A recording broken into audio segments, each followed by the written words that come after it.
बिस्मिल्लाहिर्रहमानिर्रहीम, अस्सलाम वालेकुम guys, welcome back to RKB trading world. कैसे हैं? उम्मीद है खैरियत से होंगे। आप जहां भी हों, अल्लाह आपको अपनी हिफ्ज़-ओ-मान में रखे। गाइस आज मौजूद है पॉकेट ऑप्शन के ऊपर और ग्राफ है CHF JPY का OTC का ये ग्राफ है। और यहाँ पे जो है आज हम लोग मार्केट को एनालिसिस करके ट्रेड यहाँ पे लेंगे 10 मिनट की। ठीक है, अब यहाँ पे प्रीवियस देख लेते हैं। मार्केट अभी रेजिस्टेंस लेवल 1 को ब्रेकआउट कर चुकी है और दूसरे रेजिस्टेंस लेवल की तरफ ये जा रही है। अब जब मार्केट यहाँ पे पहुँचेगी, टाइम सेलेक्ट कर लेते हैं। यहाँ पे 10 मिनट करेंगे।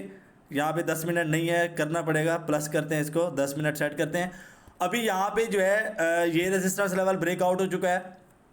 अब मार्केट क्या करती है कि अगर छोटे यानी कि लेवल्स होते हैं, मार्केट उनको ब्रेकआउट करती है, यानी कि अगर मार्केट उनको रिस्पेक्ट नहीं दे रही तो यहाँ पे लॉजिक क्या है? लॉजिक ये है कि फिर मार्केट जो है वो टारगेट कर चुकी है बड़े रेजिस्टेंस लेवल को, जहाँ पे मार्केट ने पहुँचना है। मैं अक्सर अपने सेशंस के अंदर कहता रहता हूँ कि मार्केट जब ट्रैवल करती है, यानी कि बाय साइड जा रही होती है या सेल साइड जा रही होती है, वो बीच में SNR लेवल्स को या वो बीच में सपोर्ट लेवल्स को, यानी कि छोटे छोटे लेवल्स होते हैं, उनको अगर वो ब्रेक कर रही है, तोड़ रही है, तो इसका मतलब है कि मार्केट जो बड़ा सपोर्ट लेवल है या बड़ा रेजिस्टेंस लेवल है, मार्केट उसको टारगेट कर चुकी है। मार्केट उस तक पहुंचना चाहती है। जैसे ही मार्केट उस तक पहुंचेगी, मार्केट वहां जाएगी, तो उसके बाद क्या होगा कि मूवमेंट ऑपोजिट साइड हो जाएगी। यानी अगर बाय साइड जा रही है तो वो सेल साइड हो जाएगी, सेल साइड जा रही है तो वो क्या होगा, बाय साइड चली जाएगी।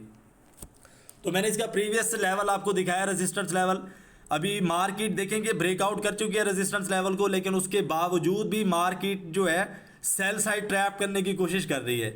अब यहाँ पे देखिए कि टोटली बड़ी बड़ी कैंडल्स बनी हुई हैं। यहाँ पे ये बायर्स की कैंडल्स हैं और ये भी बायर्स की कैंडल है। लेकिन उसके मुकाबले में अगर सेलर्स देखते हैं तो जस्ट यहाँ पे सेलर्स हमें नजर आए काफ़ी मजबूत एक ही कैंडल के अंदर। अदरवाइज अगर हम लोग देखते हैं तो टोटली हमें बायर्स ही नजर आ रहे हैं। और उसके बाद कोई सा भी लेवल हो तो वो मार्केट उसको ब्रेकआउट करती जा रही है। ये ट्रेंड लाइन थी सेल साइड की, ये ट्रेंड लाइन थी, मार्केट ने इसको भी ब्रेकआउट किया हुआ है। उसके बाद यहाँ पे रेजिस्टेंस लेवल था, मार्केट ने इसको भी ब्रेकआउट किया है। ये पिन बार कैंडल बनी है। पिन बार कैंडल के बाद क्या हुआ कि मार्केट अगेन सेल साइड आ चुकी है। लेकिन यहाँ पे अगर मार्केट नीचे आके इसी को रिटेस्ट कर लेती है इस तरीके से, फिर भी हमारे पास अपॉर्चुनिटी है कि हम सेल साइड आ सकते हैं, क्योंकि यहाँ पे काफ़ी ज़्यादा गैप है ये वाला। तो यहाँ पे भी हम लोग अपने 10 मिनट सेट कर सकते हैं। लेकिन अगर मार्केट इसको ब्रेकआउट करके ऊपर चली जाती है तो फिर प्रीवियस इसका एक मजबूत रेजिस्टेंस लेवल है, हम लोग जो है उसका वेट करेंगे। यानी कि मार्केट फिर उस तक पहुंचेगी तो हम लोग क्या करेंगे कि मार्केट उस तक पहुंचे, फिर हमें सेलर्स का प्राइस मिले, तो उसके बाद यहाँ पे सेल साइड की एक ट्रेड प्लेस करेंगे। लेकिन उससे पहले थोड़ा सा एनालिसिस करते हैं मार्केट को, क्योंकि मार्केट काफ़ी मरतबा ऐसा होता है कि रेजिस्टेंस लेवल के पास हो या यानी कि सपोर्ट या SNR लेवल्स के पास हो, तो मार्केट काफ़ी वहाँ पे ट्रैप करना स्टार्ट कर देती है। तो उस ट्रैप से बचने के लिए फिर हमने क्या करना है, उस ट्रैप से बचने के लिए प्राइस को एनालाइज करना है। यानी कि जो कैंडल्स का प्राइस होता है, चार्ट स्टिक का प्राइस होता है, तो इन चीज़ों की जब हम प्राइस को एनालिसिस करके इंशाल्लाह बैठेंगे तो फिर किसी भी किस्म का लॉस हमें नहीं होगा।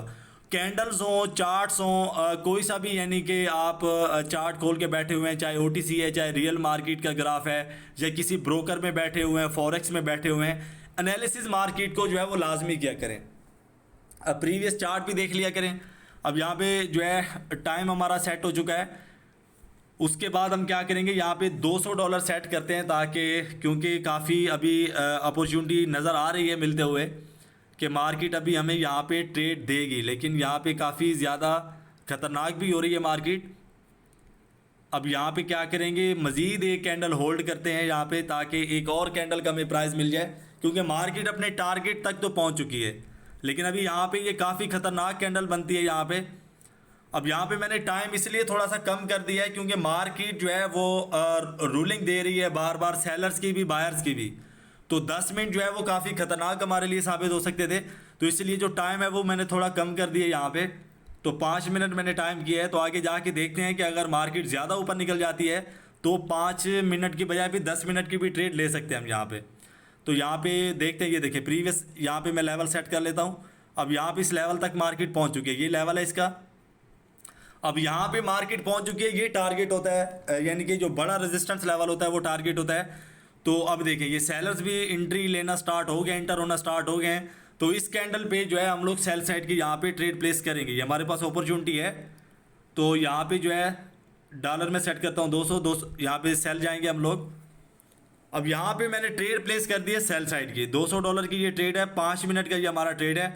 अब यहाँ पे मैं थोड़ा सा एनालिसिस आपको करके दिखाता हूँ ताकि आप लोगों के सामने भी इस तरीके का अगर ट्रेंड आता है तो आपको भी किसी भी किस्म की दिक्कत ना हो, किसी भी किस्म का यानी कि प्रॉब्लम ना हो यहाँ पे प्राइस को आइडेंटिफाई करते हुए। क्योंकि काफ़ी लोग ट्रेड्स ले लेते हैं, ये नहीं बताते कि ट्रेड ली क्यों गई है, इसके पीछे का रीज़न क्या था। अब यहाँ पे देखें मार्केट फर्स्ट ऑफ ऑल यहाँ पे सपोर्ट लेवल से उठी है ऊपर, ठीक है। अब सपोर्ट लेवल से मार्केट ने जब बाय किया है तो मार्केट ट्रेंड लाइन को फॉलो कर रही थी, ट्रेंड लाइन को फॉलो कर रही थी, यहाँ पे भी किया और इस वाले लेवल पे भी किया। जैसे ही मार्केट ने ट्रेंड लाइन को टच किया तो ये भी रेजिस्टेंस लेवल है, मार्केट ने जैसे ही ट्रेंड लाइन को टच किया तो उसके बाद क्या हुआ कि मार्केट फिर सेल साइड आ गई। लेकिन यहाँ पे वैसा नहीं हुआ। तो यहाँ पे क्या हुआ है कि मार्केट जैसे ही ट्रेंड लाइन के पास पहुंची है, मार्केट ने यहाँ पे हमें गैप दिखाया है इस वाली कैंडल पे, ये जो सेलर्स की कैंडल है, गैप दिखाने के बाद यहाँ पे क्या हुआ है कि मार्केट ने यहाँ पे ब्रेकआउट किया है, ठीक है। अब जब मार्केट ने यहाँ पे ब्रेकआउट किया है तो फिर मार्केट ने आके रिटेस्ट किया यहाँ पे। जब रिटेस्ट मार्केट ने किया है, ये वाला रिटेस्ट पॉइंट है इसका। अब जब मार्केट किसी भी पॉइंट को रिटेस्ट कर लेती है, रिटेस्ट के बाद आपको बायर्स दिखाती है, बायर्स के बाद आपको यहाँ पे कॉन्फर्मेशन मिल जाती है, तो वहाँ पे फिर जो है आप लोग सेल साइड आने की गलती नहीं किया करो। क्योंकि जो रिटेस्ट होता है ये आपको 80% के बाद जाके मिलता है, यानी कि 80% होता है कि मार्केट ब्रेकआउट या ब्रेकडाउन करती है तो वहाँ पे वो आपको रिटेस्ट नहीं दिखा रही होती। लेकिन किसी भी पॉइंट के ऊपर अगर मार्केट आपको रिटेस्ट आके दिखा रही है, रिटेस्ट के बाद कॉन्फर्मेशन भी दे रही है, तो वो फिर 99% हो जाता है, 99% हो जाता है कि मार्केट वहाँ पे मूव करेगी। अब यहाँ पे देखिए कि कितना सेल साइड प्रेशर आ रहा है और भी इसको मजीद सेल साइड जाना चाहिए नीचे, क्योंकि एक मजबूत यहाँ पे रेजिस्टेंस लेवल था। अब यहाँ पे मैं आपको समझा देता हूँ, अक्सर मैं क्लास के अंदर भी अपने स्टूडेंट्स को समझाता रहता हूँ, यहाँ पे मेरे स्टूडेंट्स भी बैठे होंगे सेशन में। मैं इसलिए समझाता हूँ कि ज़्यादातर आप लोग जो सपोर्ट और रेजिस्टेंस के ऊपर 1 मिनट की एंट्री लेते हो, ये बहुत गलत है।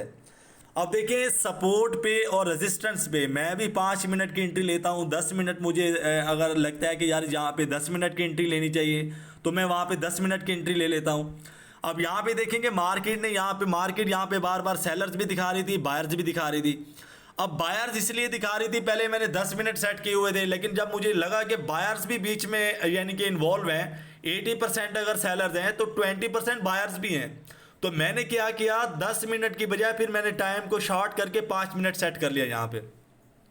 अब जब मैंने 5 मिनट यहाँ पे टाइम को सेट किया है तो यहाँ पे आप देख सकते हो कि यहाँ पे काफ़ी ज़्यादा मार्केट नीचे जो है यानी कि निकल चुकी है उस पॉइंट से। ये वाला हमारा यानी कि एंट्री पॉइंट है, एंट्री पॉइंट से काफ़ी मार्केट अब ज़्यादा निकल चुकी है नीचे, अब यहाँ पे आ चुकी है। अब यहाँ पे मिनिमम जो है वो 2 से 3 मिनट भी गुजर चुके हैं। अब मार्केट जो भी कर ले, मार्केट बाय नहीं कर सकती, ऊपर नहीं जा सकती, क्योंकि प्रेशर ज़्यादा अब कहाँ का है, सेल साइड का है। मार्केट रेजिस्टेंस लेवल को टच भी कर चुकी है। तो इसीलिए मार्केट के अंदर जब हम लोग बैठे होते हैं, टाइम आप अपने माइंड के हिसाब से सेट करेंगे कि मार्केट के अंदर जो है अब यानी कि सेलर्स कितने परसेंट हैं, बायर्स कितने परसेंट हैं, सपोर्ट लेवल पे, रेजिस्टेंस लेवल पे, या जो रेजिस्टेंस लेवल पे मार्केट पहुंच रही थी तो वहाँ पे कितना प्रेशर था, कितनी रिजेक्शन थी। तो उस हिसाब से जब आप वहाँ पे टाइम सेट करेंगे तो इंशाल्लाह किसी भी किस्म की कोई प्रॉब्लम नहीं होगी। अब देखिए बेसिक यहाँ पे बायर्स का प्रेशर नज़र आ रहा है, लेकिन जितनी ये बड़ी कैंडल बनी है सेलर्स की, इतनी बड़ी हमें प्रीवियस कोई कैंडल सेलर्स की नज़र नहीं आई है। तो यही कैंडल जो है इंशाल्लाह आगे प्रेशर रिलीज करती रहेगी और मार्केट क्या करेगी, यहाँ से सेल सेट जाती रहेगी।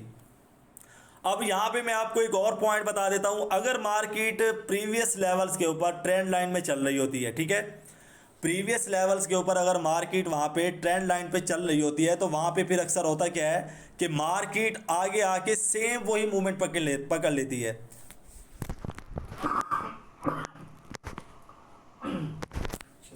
यानी कि मार्केट अगर सेल साइड आ रही थी, बार बार वो रेजिस्टेंस लेवल को टच कर रही थी, तो इसका क्या मतलब है कि मार्केट जब इसको ब्रेकआउट करेगी या ब्रेक डाउन करेगी तो सेम मार्केट ने आगे जाके वही पॉइंट पकड़ लेना है। जैसे कि एफएफएलसी में होता है, मार्केट ग्रीन रेड बनाती है, फिर उसके बाद ट्रैप करती है, ट्रैप करने के बाद अगेन फिर क्या करती है, अपने पेयर में वापस लौट जाती है। अब देखिए यहाँ पे शूटिंग स्टार बना, उसके बाद अगेन क्या हुआ कि मार्केट को यहाँ पे सेल साइड का प्रेशर मिला हुआ और मार्केट यहाँ पे सेल साइड जा रही है। जब एनालिसिस आप एक यानी कि मजबूत करके बैठेंगे, मार्केट को एनालिसिस करके बैठेंगे, कैंडल्स का एनालिसिस करेंगे, तो इंशाल्लाह किसी किस्म की आपको कोई टेंशन नहीं होगी मार्केट के अंदर। अब यहाँ पे देखें कि मार्केट के अंदर लास्ट कैंडल चल रही थी हमारा, अब ये हमारा यानी कि रिज़ल्ट आ चुका है मार्केट के अंदर। अब काफ़ी ज़्यादा जो है यानी कि यहाँ पे डेंजर मूवमेंट भी थी। अगर हम लोग यहाँ पे 10 मिनट कर लेते तो 10 मिनट के हिसाब से क्या होता है कि हमारा यानी कि लॉस भी हो सकता था। अब लॉस कैसे हो सकता था वो मैं आपको समझा देता हूँ। क्योंकि मार्केट यहाँ पे थी, अब अगर हम लोग 10 मिनट कर लेते तो यहाँ पे अगेन बायर्स का पॉइंट आ चुका है। जब बायर्स का पॉइंट आया तो मार्केट क्या करती, यहाँ पे बाय भी कर सकती थी। अगर मार्केट अगले 5 मिनट में बाय करती तो हमारा लॉस हो जाता। अब यहाँ पे बार बार जो है वो बायर्स भी इन्वॉल्व थे इसके अंदर, तो यहाँ पे क्या किया कि टाइम को मैंने कम करके 10 मिनट की बजाय 5 मिनट कर दिया। अब 5 मिनट मैंने इसलिए किया है कि मार्केट जो है, जब मार्केट के अंदर सेलर्स प्राइस आएगा, सेलर्स प्राइस जब इन्वॉल्व होगा इसके अंदर, तो इस सूरत में फिर क्या होना है कि मार्केट ने यहाँ पे सेल साइड ही गिरना है। और जब मार्केट यहाँ पे बाय करने लगेगी तो उस टाइम तक हमारा जो है वो ट्रेड का टाइम कंप्लीट हो चुका होगा और हमारी जो है वो ट्रेड इंशाल्लाह ताला प्रॉफिट में कन्वर्ट हो चुकी होगी। अब यहाँ पे अगेन एक पॉइंट सर्च करेंगे और उसके बाद जो है ट्रेड लेंगे इंशाल्लाह ताला। 1 मिनट किया हुआ है, क्योंकि जब रेजिस्टेंस लेवल से या सपोर्ट लेवल से मार्केट गिरती है या ऊपर चढ़ती है तो वहाँ पे फिर अक्सर क्या होता है कि मार्केट वहाँ पे फिर शॉर्ट ट्रेड्स देती है। क्योंकि वहाँ पे कॉन्फर्मेशन के हिसाब से तो हमने ट्रेड प्लेस कर दी, कॉन्फर्मेशन के हिसाब से हमने ट्रेड प्लेस की थी 1 मिनट की, 5 मिनट की। अब 5 मिनट के बाद मार्केट जब ट्रेंड से दूर निकलती है, रेजिस्टेंस लेवल से निकल जाती है या सपोर्ट लेवल से ऊपर निकल जाती है, तो वहाँ पे फिर हमें क्या होता है कि शॉर्ट्स मिलते हैं। वहाँ पे फिर जो एक्सपीरियंस हमारी कैंडल्स आती हैं, हमारे सामने एक्सपीरियंस कैंडल्स आती हैं, फिर उनके ऊपर जो है हम लोग ट्रेड प्लेस कर सकते हैं। अब यहाँ पे देखें कि मार्केट अगेन बाय साइड जा रही है, लेकिन ये गिरेगी सेल साइड ही, क्योंकि मार्केट ने यहाँ पे ट्रेंड लाइन के हिसाब से मार्केट सेल साइड आ रही थी। तो मार्केट जैसे ही अपने रेजिस्टेंस लेवल के पास पहुँची है तो मार्केट अगेन जो है वो ट्रेंड के अंदर कन्वर्ट हो चुकी है, यानी कि ट्रेंड लाइन में मार्केट यहाँ पे कन्वर्ट हो चुकी है आगे। अब यहाँ पे बायर्स की कैंडल बनी है यहाँ पे ये फर्स्ट पॉइंट था इसका, ऊपर ट्विज़र टॉप बना है, ट्विज़र टॉप के बाद ये ट्रेंड पॉइंट था ट्रेंड का, उसके बाद ये अपना थर्ड पॉइंट जो है कंप्लीट कर रही है।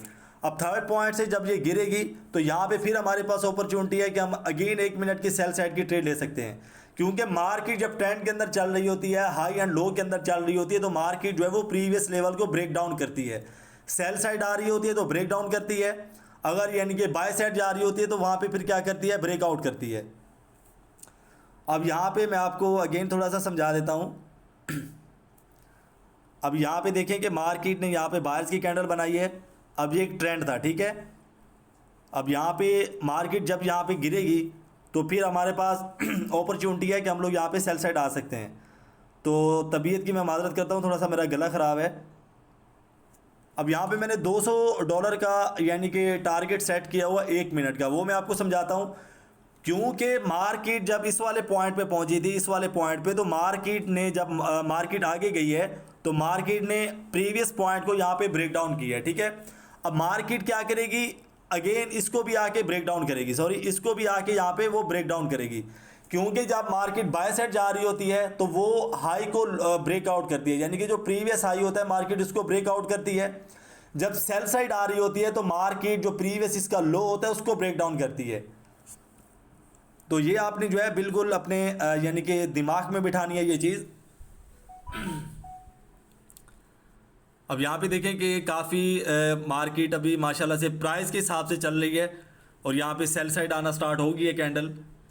अब कुछ ही सेकंड्स है, उसके बाद इंशाल्लाह ताला इसका रिज़ल्ट हमारे पास आ जाएगा, ठीक है। अब यहाँ पे देखें कि $200 का हमारा ट्रेड था और ये प्रॉफिटेबल हो चुका है। तो इसी तरीके से अगर मार्केट को देखें, एनालिसिस करके बैठेंगे इंशाल्लाह, और ज़्यादा ओवर ट्रेड नहीं करनी है। अगर ओवर ट्रेड करेंगे, बार हर कैंडल के ऊपर ट्रेड करेंगे, गुस्से में आके ट्रेड करेंगे, तो फिर मेरा नहीं ख्याल कि आप लोग जो है इसके अंदर से प्रॉफिट बना सकते हैं। तो बिल्कुल सब्र और तहम्मुल के साथ इंशाल्लाह ताला बैठेंगे तो प्रॉफिट करना भी किसी किस्म का मुश्किल काम इसके अंदर नहीं है। तो लास्ट में मैं अपना आपको व्हाट्सअप नंबर दे देता हूँ। अगर आपको कोर्स लेना है, कोर्स भी पड़ा हुआ है, अगर आपको क्लासेस ज्वाइन करनी है तो क्लासेस भी चल रही हैं। 0308 50 0308 50 ये मेरा व्हाट्सअप का नंबर है, ठीक है। अगर कोई आउट ऑफ कंट्री है तो वो क्या करेंगे, यहाँ पे +92 लगाएंगे, यहाँ पे 0 के आगे +92 लगाएंगे तो फिर क्या होगा, व्हाट्सअप नंबर शो हो जाएगा। +92 308 से स्टार्ट करेंगे। तो अगर आपको क्लासेस लेनी है और लॉस रिकवर करने के लिए स्ट्रैटेजीज लेनी है तो स्ट्रैटेजी भी अवेलेबल है, मैंने खुद बनाई है। अगर आपको ऑनलाइन क्लासेस लेनी है तो क्लासेस भी आप ज्वाइन कर सकते हैं इस तरीके का, इंशाल्लाह अगर आपने प्रॉफिटेबल ट्रेडर बनना है। अगर किसी को टाइम नहीं है, वो रिकॉर्डेड लेक्चर्स लेना चाहते हैं तो रिकॉर्डेड क्लासेस भी पड़ी हुई हैं, बेसिक टू एडवांस सारा कोर्स पड़ा हुआ है, वो भी आप ले सकते हैं। तो अगर आपको इस ब्रोकर के ऊपर अकाउंट बनाना है तो मैं नीचे इसका प्रोफेशनल लिंक ऊपर से कॉपी करके नीचे पेस्ट कर दूंगा। तो पॉकेट ऑप्शन का ये ब्रोकर है, आप इसके ऊपर अकाउंट भी बना सकते हैं। नीचे डिस्क्रिप्शन में थोड़ा सा यानी कि नीचे जाएंगे स्विप करके तो नीचे इंशाल्लाह ताला आपको इसका लिंक मिल जाएगा, पॉकेट ऑप्शन लिंक लिखा होगा, उसको ओपन करके आप अपना प्रोफेशनल अकाउंट बना सकते हैं। तो मेरा किसी भी किस्म का कोई टेलीग्राम ग्रुप नहीं है। अगर आपको कोई मैसेज करता है कि आरकेबी का टेलीग्राम ग्रुप है तो आप सिग्नल ले लें, तो वो बिल्कुल जो है यानी कि स्कैम है। मेरा किसी भी किस्म का टेलीग्राम ग्रुप नहीं है और ना ही मैं सिग्नल देता हूँ। अपना बहुत सारा ख्याल रखिएगा, मिलते हैं नेक्स्ट एपिसोड के अंदर। आई होप कि आपको बहुत कुछ सीखने को मिला होगा। अपना बहुत सारा ख्याल रखें। फ़ी अमान अल्लाह, अल्लाह हाफिज़।